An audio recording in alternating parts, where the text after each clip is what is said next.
Tanda awal berarti dok ya? Tanda-tanda awal. Ya. Senya itu adalah senyum yang tidak simetris. Kemudian gerakan terganggu, separuh badan ya terganggu. Ya, gerakan terganggu. Iya. Kemudian R-nya itu rasa kebas ya. Rasa kebas. Kemudian RS-nya itu adalah rabun ya. Faktor-faktor resiko yang bisa menyebabkan terjadinya stroke ini. Banyaknya beredar video-video di media-media sosial yang mengatakan tadi bahwa pertolongan pertama stroke itu tusuk ujung jari atau ujung telinga keluar darah. Itu ternyata mitos ya. Mitos. Assalamualaikum warahmatullahi wabarakatuh. Kembali bersama saya Dr. Anas Ahmad dalam IDIA Channel, Inspirasi Dr. Anas.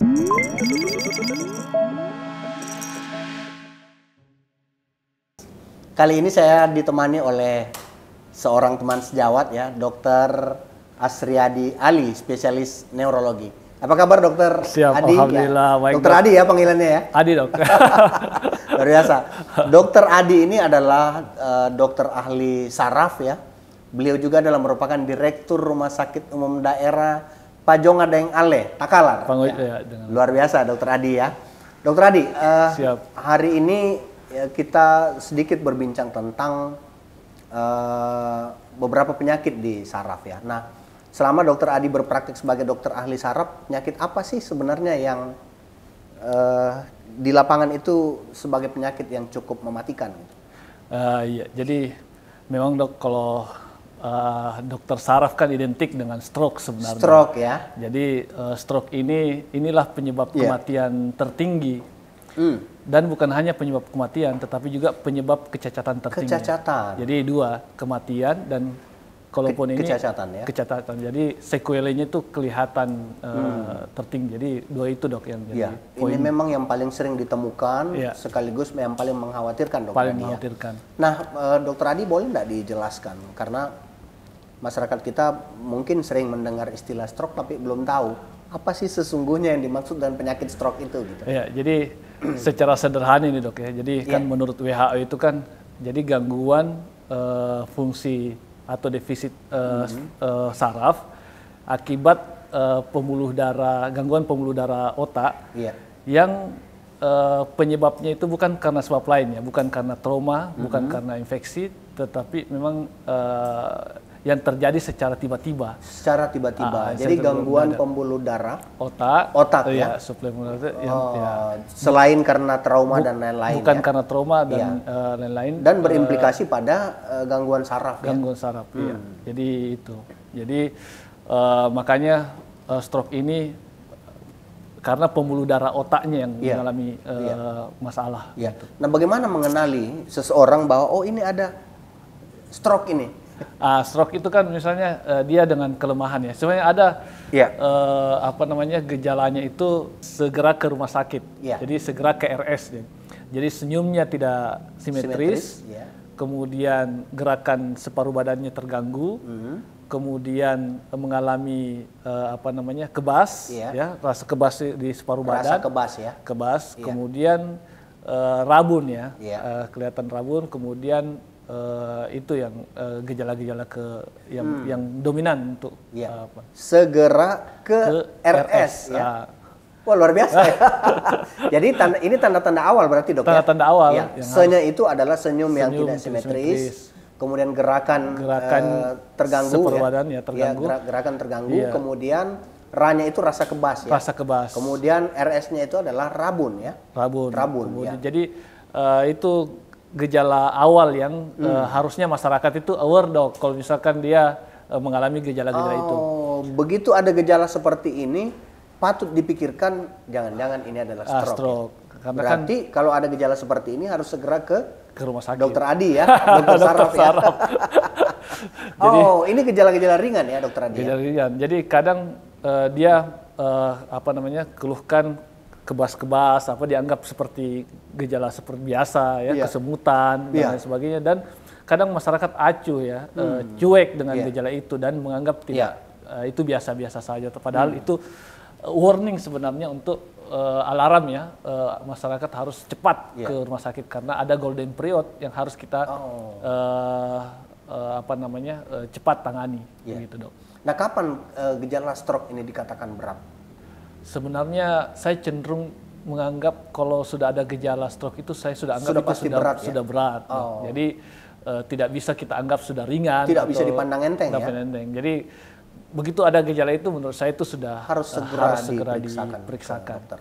Apa yang dikhawatirkan Dokter Adi kalau tiba-tiba ada gejala seperti ini kemudian dicueki, diacukan, tidak berobat ke dokter? Apa yang dikhawatirkan? Ya pasti sampai menyebabkan kematian dok ya tentunya. Itu yang kedua adalah kecacatannya semakin berat. Karena misalnya stroke sendiri kan ada dua ya, ada iskemik kemudian hemorragik yang perdarahan.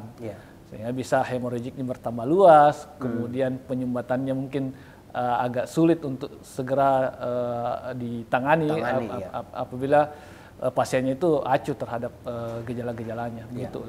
Nah, Dokter Adi, apa faktor-faktor resiko yang bisa menyebabkan terjadinya stroke ini? Ini penting ini karena supaya kita tahu, masyarakat tahu agar kita bisa menghindari gitu, agar tidak menjadi orang yang menderita stroke. Jadi hampir dok ini ya, 1/4 dari pasien stroke itu dia penyebab utamanya itu memang karena pola hidup ya, lifestyle. Sehingga lifestyle modification itu sangat penting untuk masyarakat ini biar dia jaga karena kebanyakan stroke itu disebabkan karena hipertensi, tekanan darah tinggi. Jadi kadang tekanan darah tinggi ya mengeluh nyeri kepala dan lain sebagainya ya. Dia cuekin tuh tekanan darahnya, padahal tidak diobati, kemudian tidak kontrol. Nah ini semua ini faktor risiko, belum lagi faktor risiko penyebab yang lainnya, misalnya diabetes, kemudian diabetes juga masuk, hiperkolesterol, dislipidemia, jadi banyak sekali faktor risikonya. Tapi pesannya memang lebih ke pola hidupnya sebenarnya. Bagaimana cara mencegahnya, Dokter Adi? Cara mencegahnya ya memang kalau kita sudah mengetahui ada riwayat hipertensi ya harus dikontrol rutin. Hipertensi karena apalagi misalnya dia ada riwayat nih dok. Jadi dia ada riwayat misalnya pernah kebas dan pernah kita diagnosis stroke. Nah itu sebaiknya harus rutin tuh tiap bulan harus datang ke poliklinik untuk berobat. Hipertensi berarti datangnya ke dokter ahli penyakit dalam. Ahli penyakit dalam boleh. Kemudian misalnya dia riwayat stroke sebelumnya ya kita tangani, kita kontrol tekanan darahnya biar terkontrol, karena kalau timbul serangan stroke kedua itu biasanya lebih berat. Itu jauh lebih berat ya? Biasanya lebih berat. Wah luar biasa. Makanya jadi harus diedukasi baik pasien ini biar ini begitu dok. Gitu ya. Siap. Nah ketika ada keluarga kita, misalnya keluarga saya nih Dokter Adi ya, wah ada gejala-gejala tadi, segera ke RS ya, segera ke RS. Apa ya pertolongan pertama yang bisa saya lakukan? Pertolongan pertama ini juga, ini kadang dok ini di masyarakat ini ada hoax nih. Jadi kadang dia tusuk tuh jari-jarinya kan? Itu hoax ya? Atau dia tusuk ujung telinganya, biar katanya pembuluh darahnya lancar. Padahal itu hoax semua. Itu tidak benar ya? Itu tidak benar. Jadi itu tidak benar. Jadi yang paling benar itu adalah segera bawa ke rumah sakit untuk dilakukan penanganan. Nah, setelah masuk di rumah sakit, di instalasi misalnya, maka kita akan lakukan pemeriksaan penunjang. Lab, laboratorium, toraks, dan yang paling penting adalah kita lakukan CT scan. Nah, apalagi di rumah sakit kita ini juga sudah ada CT scan, dan itu untuk mengeksklusi ada tidaknya perdarahan. Ada tidaknya perdarahan, setelah itu kita bisa lakukan terapi yang tepat dok. Jadi itu bisa sampai dioperasi ya? Kalau volume lesi lebih dari biasanya 50 cc itu biasanya kita lakukan rujuk ke bedasaran untuk dilakukan tindakan operasi. Wah. Tapi pada umumnya memang apalagi dengan kesadaran menurun ya pasti kita perbaiki dulu kondisi umumnya dok. GCS-nya biar meningkat. Yang paling penting adalah neuroprotektor agar bisa cepat membantu, walaupun tidak ada guideline yang betul-betul misalnya kayak citicoline atau piracetam itu. Nah ini malah atorvastatin itu bisa membantu untuk sebagai neuroprotektor dalam penanganan stroke.